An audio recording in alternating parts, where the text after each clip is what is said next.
Team Sérénité présente 5 minutes de pause.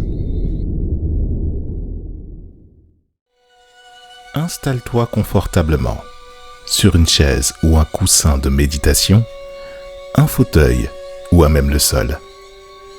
Bienvenue dans ce nouvel épisode de 5 minutes de pause où nous allons nous attarder sur le pilier des relations et de l'entourage dont nous sommes le centre.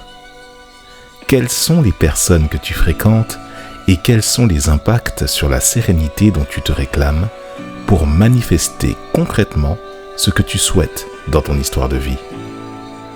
À bien des égards, le conditionnement qui est le nôtre est le résultat du décor dont on hérite lorsque la question de mettre en place des schémas et des mécanismes de sérénité se pose. Qui est à l'origine de notre cercle amical ? Est-il en phase avec nos aspirations et le développement que nous souhaitons apporter dans notre quête de sérénité ? Avant d'apporter des éléments de réponse, marque la pause avec nous, surtout si tu te retrouves dans un trouble émotionnel suite à une dispute, une altercation ou un différend avec une personne de ton entourage.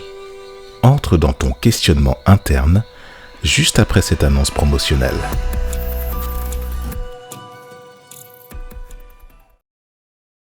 Nous te proposons d'approfondir la thématique abordée dans l'épisode du jour en t'invitant à te procurer les conférences de la Team Sérénité. Énergie, éveil spirituel, hypersensibilité, relations, les lois de l'univers. Connecte-toi sur teamsérénité.com/conférence. Lien en description.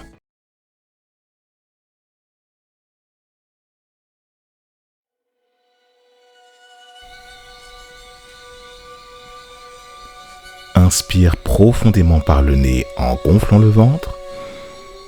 Expire par la bouche en le dégonflant. En termes de sérénité, selon la grille de lecture que nous te proposons d'observer, le cercle amical ou convivial est le résultat du conditionnement que tu as pu consciemment ou inconsciemment créer du fait des rencontres, des relations ou d'échanges divers avec des personnes en résonance avec tes besoins internes. Suivant ton évolution, les êtres qui le composent peuvent manifester la réponse à des questionnements intimes, sociaux, professionnels ou familiaux, en fonction du cadre défini dans ton histoire de vie. Leur temps de présence sur tes perceptions peut varier d'un jour à un mois, voire un an ou plusieurs années, suivant les affinités qui se développent et les besoins qui se renouvellent sans cesse. Que se passe-t-il alors si un désaccord, un écart ou une rupture vient à se manifester dans un pareil contexte et où tu serais directement impliqué ? En termes de sérénité, cela revient à définir précisément si ce désaccord a lieu au sein d'un cercle de personnes auprès de qui tu interagis le plus souvent.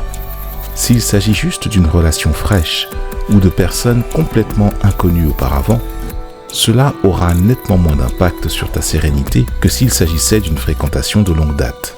Aussi, si l'empathie dont tu fais naturellement preuve est grande, cela peut aussi jouer sur ta faculté à évaluer la teneur de la relation et dans quel schéma elle s'inscrit.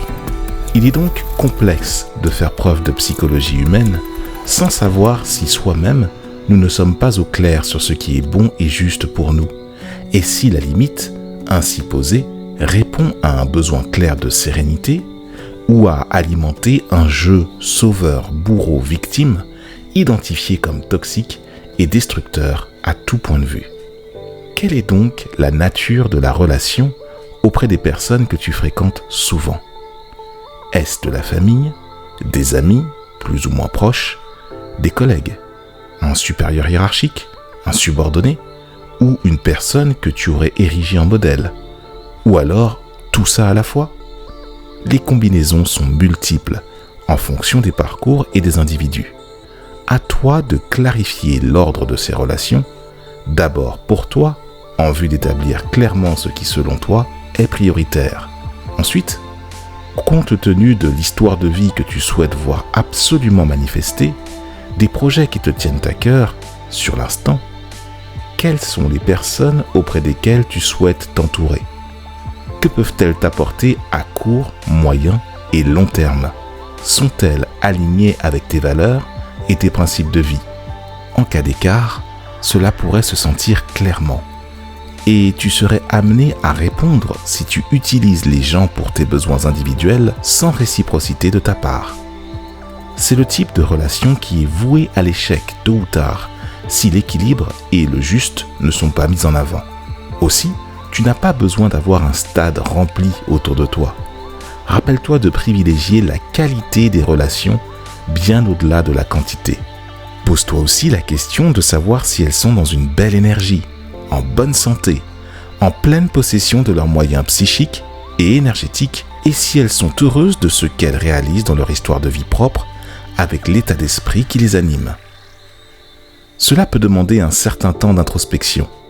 Il en va toutefois de la constitution d'un entourage solide, porteur, aimant, sincère et inspirant pour la manifestation de ce qui te fait envie. Maintenir à haut niveau ce cercle de personnes qui t'entourent relève de savoir faire preuve de réciprocité, d'écoute mutuelle, de service et surtout de sincérité avec chacun des êtres qui entourent ce cercle. Les circonstances et les occasions d'interagir vont se multiplier au gré du confort et du bien-être qui sera ainsi généré et partagé. Aussi, il est important de rester dans l'étude de ce qui vient plutôt que d'attendre quoi que ce soit, hormis le respect des valeurs fondamentales indispensables que tu auras établies pour toi-même. Les êtres qui t'entourent auront exactement le même niveau d'introspection en interne pour eux-mêmes et ainsi nous nous attirons les uns les autres. Ce qui ne va surtout pas garantir que tout va couler de source. Des ajustements seront nécessaires pour le maintien de ce cercle. Avec respect et humilité, l'histoire de vie va se manifester avec l'aide et le soutien de ce que le divin aura placé pour toi et en toi, ainsi que de ta faculté à accueillir les bénédictions qui te tendent des bras. La relation que tu vas entretenir avec ces gens qui t'entourent en est une. Elle se nourrit, se chérit, et d'autant plus que maintenant que tu agis en conscience, elles seront des pourvoyeurs officiels de sérénité et des réponses manifestées à tout ce qui pourrait t'interpeller. Fais-nous part de ton retour sur cette question de l'entourage et des relations conviviales en commentaire, tout en continuant à cultiver cet égrégore de sérénité entre nous. Partage cet épisode à tous ceux qui respirent. Rétribue les créateurs de ce contenu avec un pouce dès que tu en as le cœur et retrouve-nous sur teamserenity.com ainsi que sur l'ensemble des plateformes de podcast. Lien en description.